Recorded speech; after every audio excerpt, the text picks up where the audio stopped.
जरा सोचिए, एक ऐसी चीज के बारे में जो आज भी, इतने सालों बाद भी बड़े बड़े वैज्ञानिकों और इतिहासकारों के होश उड़ा देती है। ये इंसानी हाथों से बनी सबसे कमाल की रचनाओं में से एक है और इसकी कहानी वाकई यकीन करने लायक नहीं है। ये जो सामने दिख रहा है ना, ये कोई बिल्डिंग नहीं है जिसे ईंट पत्थर से बनाया गया हो। नहीं, ये तो एक मूर्ति कला है। एक पहाड़ को ही तराश कर बना दी गई एक विशाल जीती जागती मूर्ति।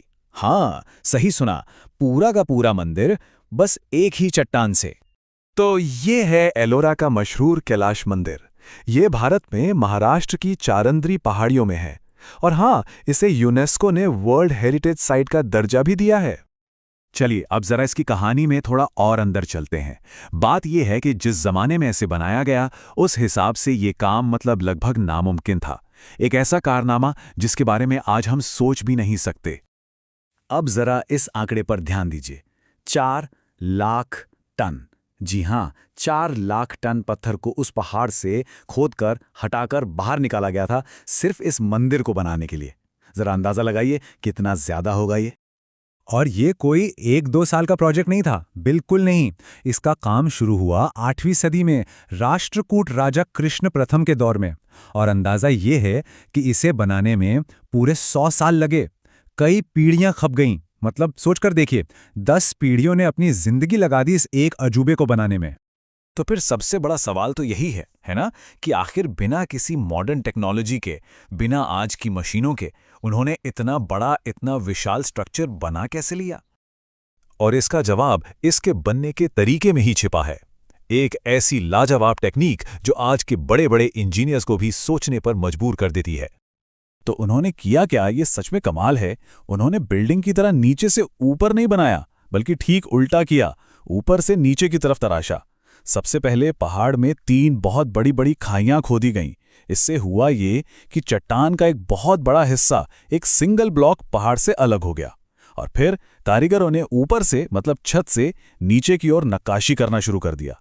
और इसका सबसे जीनियस पार्ट, कोई मचान या पाड़ लगाने की जरूरत ही नहीं पड़ी। कमाल है ना? ये तस्वीर इस बात को बिल्कुल साफ कर देती है। छत से काम शुरू करना और नींव तक पहुंचना, मतलब उन्होंने कंस्ट्रक्शन के सारे नियम ही बदल दिए। तभी तो कहते हैं कि ये आर्किटेक्चर से ज्यादा स्कल्पचर का एक बेहतरीन नमूना है। तो ये तो थी कहानी कि ये बना कैसे। अब जरा ये देखते हैं कि इस पत्थर में तराशा क्या गया है। चलिए इसकी कला और इसके गहरे मतलब की दुनिया में चलते हैं। देखिए, कैलाश मंदिर अकेला नहीं है। ये एलोरा की 34 बड़ी गुफाओं का हिस्सा है। और यहाँ की सबसे खूबसूरत बात यह है कि यहाँ 17 हिंदू गुफाएं हैं, 12 बौद्ध गुफाएं हैं और 5 जैन गुफाएं भी हैं, सब एक ही जगह पर आसपास। ये दिखाता है कि उस जमाने में अलग अलग धर्मों के बीच कितना प्यार और सम्मान था। अब जरा कला से हटकर थोड़ा सा साइंस की तरफ आते हैं। इस मंदिर के डिजाइन में एक बहुत ही दिलचस्प चीज है जिसे कहते हैं रिकर्सिव डिजाइन, या कह लें फ्रैक्टल ज्योमेट्री। अब ये है क्या? आसान भाषा में समझें तो ये एक ऐसा पैटर्न है जहां एक ही डिजाइन बार बार छोटे और बड़े हर साइज में खुद को दोहराता है।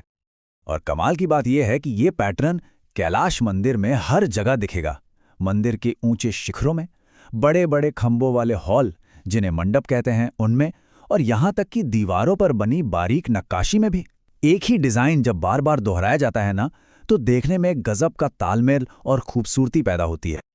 चलिए अब आते हैं इस मंदिर की सबसे मशहूर, सबसे ड्रामेटिक हिस्से पर। एक ऐसी मूर्ति जो इस पूरी जगह की जान है। इसकी कहानी जुड़ी है रामायण से। कहानी है राक्षस राजा रावण की, जिसने अपने घमंड में आकर भगवान शिव के निवास कैलाश पर्वत को ही उठाने की कोशिश कर डाली थी। और इसी कहानी को यहाँ पत्थर में जिंदा किया गया है। कला के जानकार तो यहाँ तक कहते हैं कि रावण का कैलाश पर्वत उठाने की कोशिश को दिखाती ये शानदार मूर्ति भारतीय कला के इतिहास में एक मील का पत्थर है। इस नक्काशी में देखिए, नीचे की तरफ कई हाथों वाला रावण अपनी पूरी ताकत से पहाड़ को हिलाने में लगा है। और ऊपर बिल्कुल शांत बैठे भगवान शिव हैं, जो बस अपने पैर के एक अंगूठे से जरा सा दबाव डालकर पूरे पहाड़ को स्थिर कर देते हैं। मतलब एक तरफ रावण का जोर और दूसरी तरफ शिव की सहज दैवीय शक्ति। क्या गजब का कॉन्ट्रास्ट है। इस मंदिर की कहानी सिर्फ इसकी खूबसूरती पर खत्म नहीं होती, इसकी ताकत पर भी जरा गौर कीजिए। 17वीं सदी की बात है, मुगल बादशाह औरंगजेब ने 1000 लोगों को इसे तोड़ने का हुक्म दिया था। जानते हैं क्या हुआ? 3 साल तक वो लोग कोशिश करते रहे और आखिर में बस थोड़ा बहुत ही नुकसान पहुंचा पाए। वो एक चट्टान का ढांचा मजबूती से अपनी जगह खड़ा रहा।